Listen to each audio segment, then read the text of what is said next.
This programme is brought to you by Vinny.co.uk.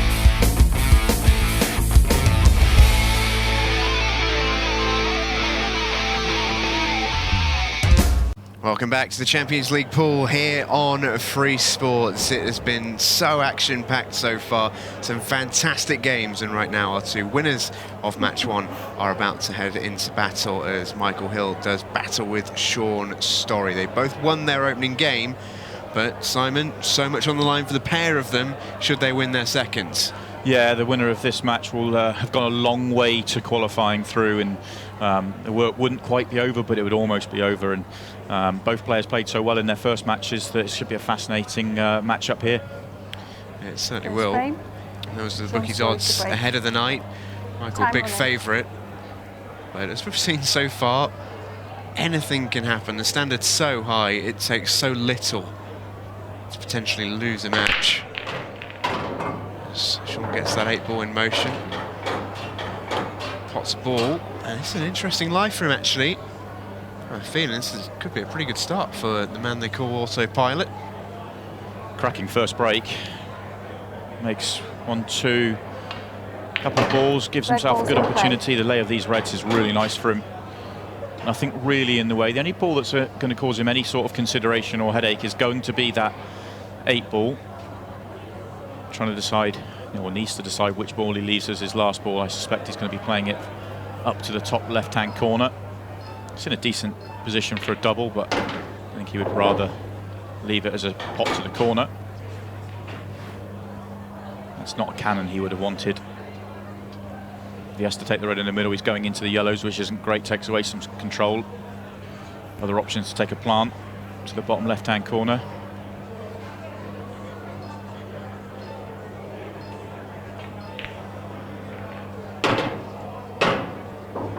That's well controlled. I think he would rather that second red hadn't have gone in, but it shouldn't do too much harm for him.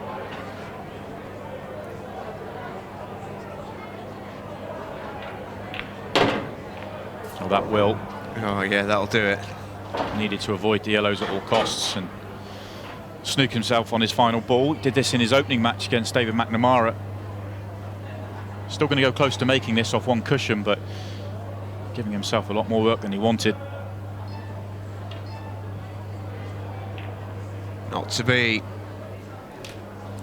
As we mentioned, every mistake tonight, you just have the inevitable feeling that it will be punished. It's an absolute shark tank, this group. Extension call by Michael Hill early on. He just wants to work this one out. Mentioned in his interview, Simon, I thought was really interesting. He talked about getting used to the shot clock, because obviously in his group stage, it was the first time he'd really had to play under a 20-second shot clock, and you saw on multiple occasions him being a little bit rushed. Obviously, he sees the game so quickly and is used to playing at a decent click, but you could see he was a little bit unhappy about it, a little bit stressed at times. But I think he says, having watched Aaron Davies and Neil Raybone be masters of it really last week, he thought, well, actually I've got a bit more time than I think. And you've seen it on quite a lot of occasions already in his first match against Chris. He would drop the shot clock all the way down to the beeps. He feels much more comfortable. Yeah, I think it's one of those things you need to go out there and get used to. It isn't 20 seconds, as much Paul as Michael will have played, 20 seconds will still be very new to him, and we saw in his first group games that, you know, he wasn't comfortable out there, but he looked a lot more comfortable in this last match. And realises that he can use that full 20 seconds. It's something we have seen from Aaron, the way he plays, because you've got it's a visual out there. All the players can see.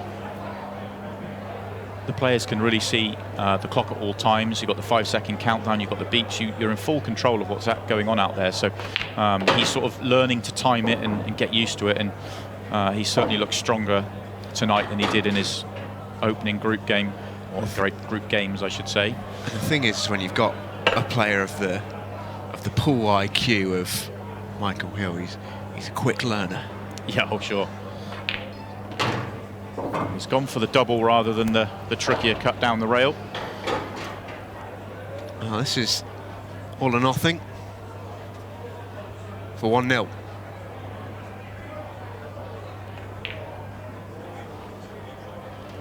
And in goes the 8 ball. That wasn't a simple counter clearance. Often we see when a player misses their last ball, the counter clearance is sort of wide open. That was one where Michael really had to consider it all the way through and back himself to make that double. It wasn't easy to land nicely on the 8 ball down the rail, so went for the double and no mistakes, and he takes the lead. Well, we can go back over to Stephen Jameson, who is now with Chris Melling. Chris, I imagine that'll be one of the quickest matches you've played in a little while. Next to no time to get the win there. It was almost a perfect performance from you. Yeah, I felt like I played really well both matches. I've only made really one mistake, which was against Mick in the first game. Obviously, having a practice on the other tables, it's totally different when you go on the match table.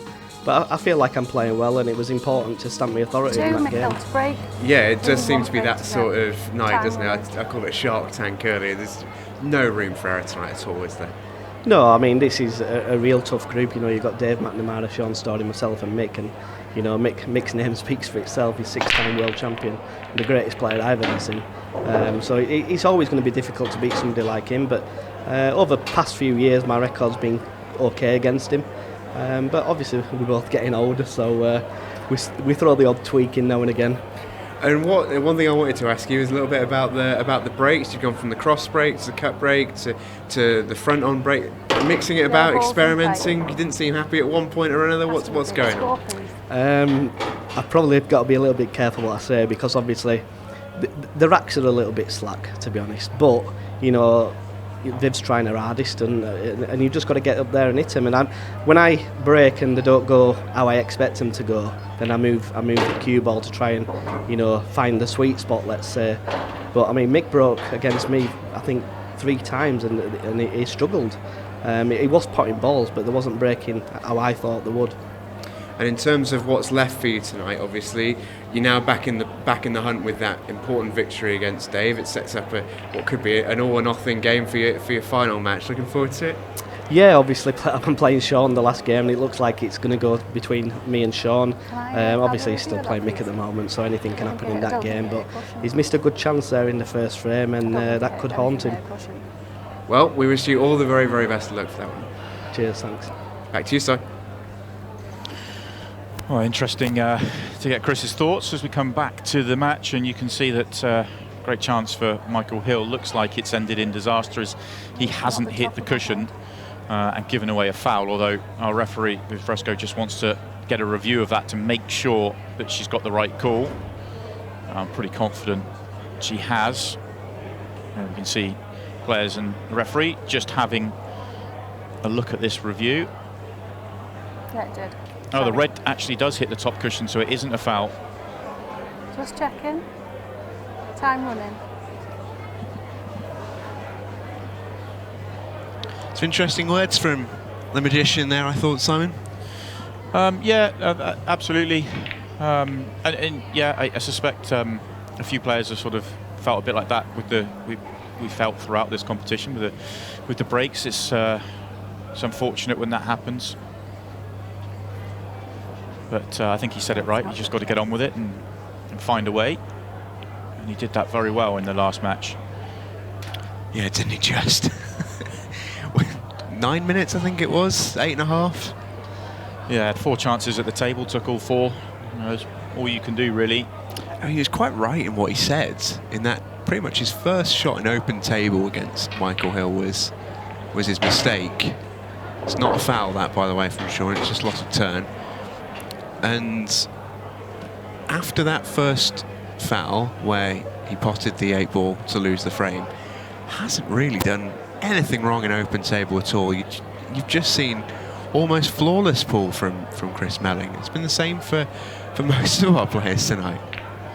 No, absolutely. You know, he mentioned that one mistake, and It was a big one. It really was. Yeah, granted, it was a good one. it really was. But yeah, we've seen so few mistakes so far tonight across all 4 players, really.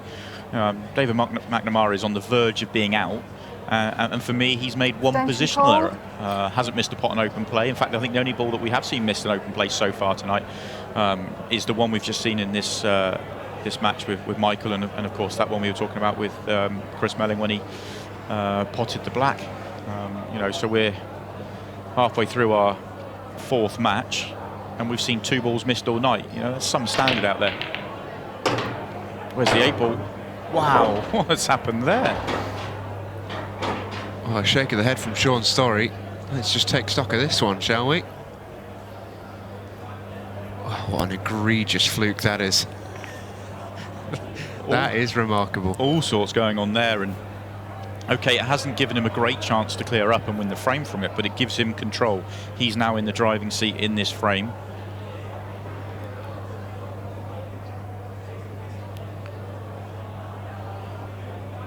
I think we might see Michael play yellow onto red. He may try and make both, or he may just take the pocket. He is just taking the pocket and leaving the cube on a position where Shaun can only see the 2 reds that don't go anywhere at the top of the table. It's a good shot, that, isn't it? Yeah. International 8-ball rules we're playing, of course. Might be slightly new to a few of you, but it does mean that you can play shots like Michael has just played. What's going on out there? How many more does he want? Well, I tell you what, I wouldn't be surprised to see Shaun go for this. He's got an angle where he can get up to the top right-hand corner of the table, so I kind of agree with you. It's going to take 2 very good pots and positional shots. I feel like he owes the fluke, the 2 flukes to take this on. He's got to try and get something out of it, hasn't he? Well, he's not gone up the table for it on this occasion. I thought he had the angle to do so there, but he's going to try and do it off this ball here. It's always a tough double into the corner. Yeah. He got the cue ball perfect as well. Once again, come out pretty kind to him.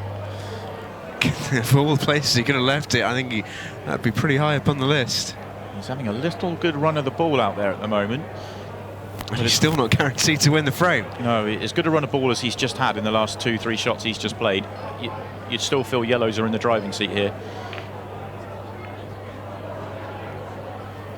Not the greatest shot that Michael's ever played, because he did not want that yellow to go and sit on the jaw. He wanted it just to sit over the pocket. Well, in fact, I think he probably wanted to pot it, but it was pretty tight. Red onto yellow here, I think, is the order of the day from Shaun. It is. The way he played that, I think he was playing it with an eye to possibly play the skill shot, which is both in. Next to impossible with that angle, I'd have wagered, but he's got a pretty good white. This is not easy for Michael. Yeah, I think I agree. He probably was playing the skill shot, but odds against making it. But got the other part of the shot right. So now it's a bit of a tactical battle. Which player can force a chance? 2-on-2. Can Shaun double it from where he is now? He'd be leaving, if he takes the double on, he would be leaving a long yellow if it doesn't go in. Double might not even be on from this angle, it's hard to tell. It's the safety shot, and it's a good one. It is. It is tough to play high-end tactical pool on a 20-second shot clock. It really is, especially with the table as open as it is right now. It's a great shot from Shaun. Well, this is a very ambitious shot here from Michael, playing 2 or 3 cushions to try and pot the one over the pocket. Foul. Gives away the foul. Gives away the frame, most likely.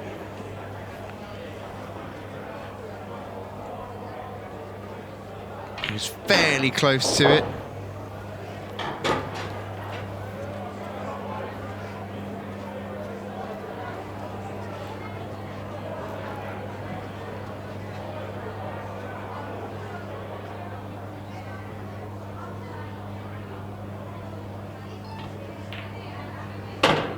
Where's the cue ball? Where is the cue ball? Go behind the yellow. Well, I think he's all right, just. If he's not, it's just a little mini swerve that you expect him to make. No, he is okay. He's fine. Never in doubt. Frame. Never in doubt. 1-1. We've got a game on our hands. Thought we might. And it's worth pointing out as well, already only 8 minutes left on the match clock here. This one will probably run to time. But with that tactical frame, we've seen so many quick matches tonight. This is the lay of the land in the league table. Now, a reminder, 2 qualify from this group into finals night. And if we are tied at any juncture for those top 2 places, there will be a 6 red shootout. Frames for and against, head to head, doesn't matter. We're doing a 6 red shootout if things are even for any of those first 2 places. Important to mention for Dave McNamara, he needs Shaun Storry to win here and win his last match as well. And if Shaun Storry can do the full sweep and get 6 points, Dave McNamara just has to win his last game Time running. to then be tied for second place with both Michael and Chris. Qualification now out of Dave McNamara's hands. If the 2 players were to draw here in this match, McNamara would be out. Do we also think that if Michael wins this match, he is guaranteed to be through because of the remaining matches? I think that's what we worked out, but honestly, ladies and gents, we only have an ad break, and mine and Simon's maths is rudimentary at best. We do our best to work out all the permutations, but we are rank amateurs on the mathematics tables. I think we are pretty confident that right now David McNamara is a big Shaun Storry fan, because he needs him not just to win this match, but also win his last match of the night, and then he's got to do the work on his side of the table and win his last match and go to a 6 red shootout. So tall order for David McNamara, but at least he's still in there right now. Another pretty unkempt sort of break, this time from Shaun Storry. He got a decent enough connection in the sense of made a ball and got some moving around the table. You can see it's all a touch congested. Yeah, it didn't open up anywhere near as well as they did in the first frame for him.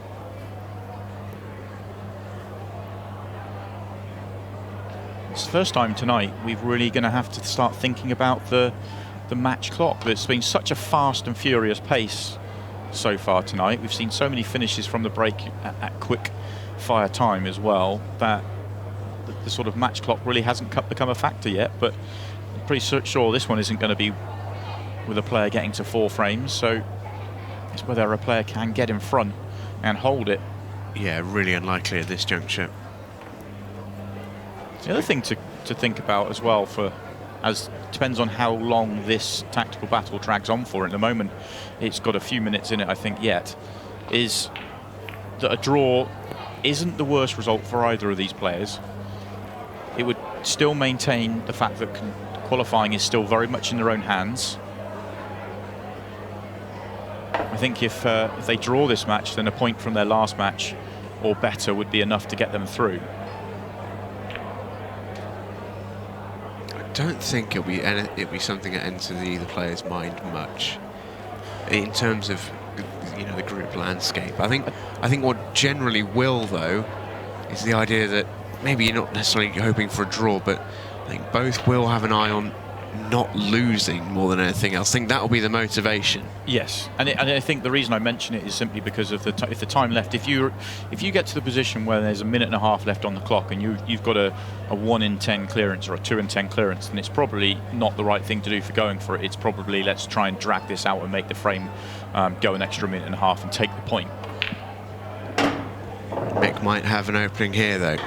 I often say it that a player in these situations when the table's so tight, the player that takes it on the first, whoever goes for it first, and their odds against making it, and if they don't get it, they are going to make it easier for their opponent. And you never want to take on an odds against clearance if you don't have to. I totally agree. It's exactly what Mick has chosen not to do. And this is a congested table. It's a horrible table. Both colour sets have fairly big problems. In fact, both of them have the same problem, which is this area in the triangle area and up to the top left of the table as well.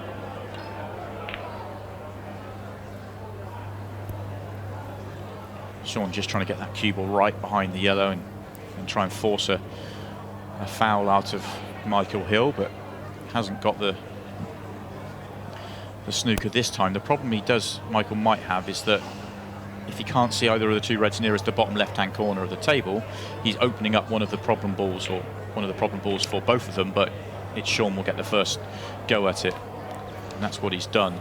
That's about as close as you can go to getting a time foul. He was right on the line there, Michael Hill.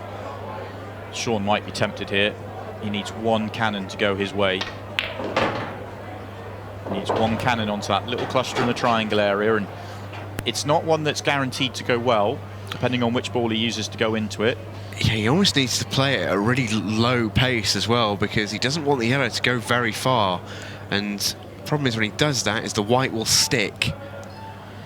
The other thing he can consider, and he's just come round to have a look at it, is does the yellow actually pop to the top left-hand corner? He's had a look.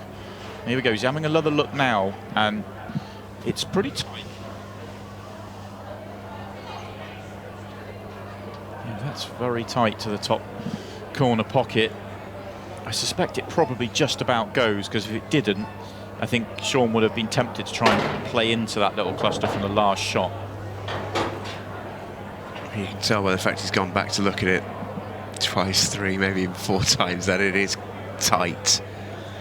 Needs to land well on it. Hasn't landed nicely on this one. He's got the wrong angle. He's going away from the rest of his work here. Oh, and in doing so, he's had to inject a little bit more pace than was potentially wise, and that could be a big, big mistake. Watch this in the replay here. This just sort of rims around. If he plays that at dead weight, I think it drops, but middle pockets they're not super tight, but they're not forgiving to shots like that. You have to play them, if you're going to play them at that pace, you've got to play them perfectly in the middle of the pocket. That wasn't. Well, earlier on in this match, you talked about Michael Hill being a quick learner. Well, he's starting to learn how to play with this match clock, because he's now going to run the clock down on each of these shots. He's backing himself to make this clearance, and he wants to use all but the full 20 seconds on every single shot and take as much time out of this match as possible.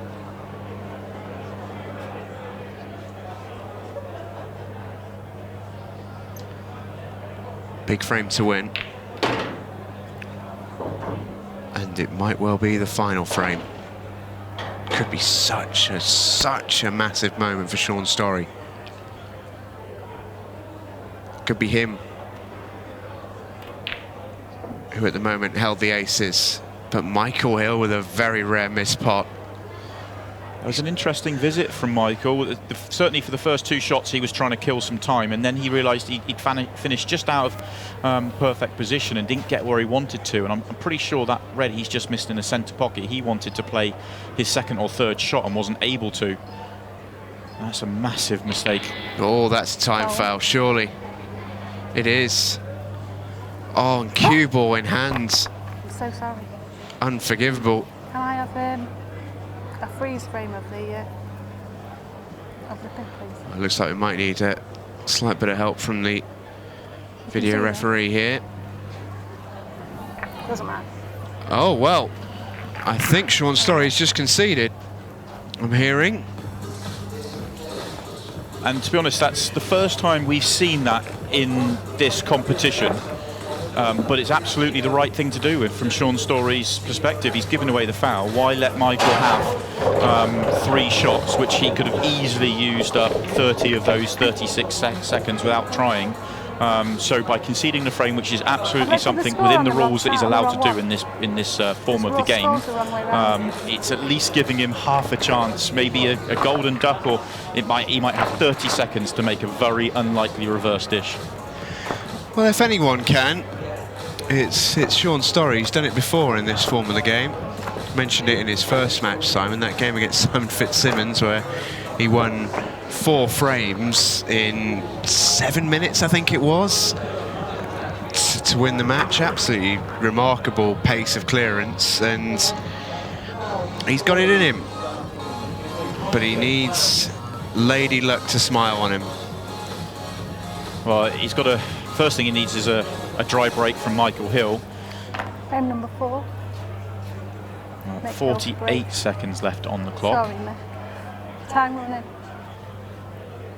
And Michael is going to use the full 20 They must have seconds adjusted it. for the break. So it's going to be, if Shaun is going to have a chance, it's going to be one of the quickest reverse dishes I'll have ever seen. Oh, where's the 8 ball? Oh. Well, it's some break from Michael Hill, and he's made a ball. Shaun is going to have to sit back down, and Michael here just has to play through the last few seconds. He might even just clean it up in no time, just to show Shaun that it could have been done. That would have been the final insult, wouldn't it? But that, no doubt, will do it for Michael Hill. He wouldn't have gone far off it, you know. But that is a great victory for Michael Hill, who qualifies through to finals night. Shaun Storry was so close, a hair's breadth away. But in the end, it's the machine who rolls on. 2 wins from 2. And a super close second match. Yeah, that was a very strange ending to that match. It really was. I thought Michael was going to wrap it up with that clearance to go 2-1 in front, but he needed a mistake from Shaun to allow him over the line. And even there at the end, he sort of got me jumping out of my seat, because I wasn't expecting him to break with so much power, and got the 8 ball very close to a corner pocket. And the reason I was jumping out of my chair was that you run the risk of the cue ball flying in as well. So a little bit dangerous doing that, but he does get over the line, and 2 wins from 2 for Michael Hill. Well, still plenty to play for, ladies and gents. This is what we absolutely love to see. There are still 3 players who can qualify. 3 of them have it all left to do. It's plenty to play for when we come back.